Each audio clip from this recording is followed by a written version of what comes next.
Hello mga kaibigan ko, good evening. Sana nasa magandang kalagayan kayo. Magdasal tayo ngayon mga kaibigan ko ha. Salamat sa Ama at sa Anak at sa Espiritu Santo. Amen. Ama namin makapangyarihan sa lahat, huwag mo kaming pababayaan sa araw at gabi, sa mga oras at minuto dahil sa aming hanap buhay.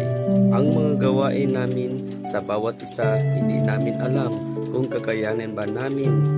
Kaya nga Panginoon, bigyan mo kaming lahat ng malakas at tibay ng katawan para makayanan namin ang mga gawain.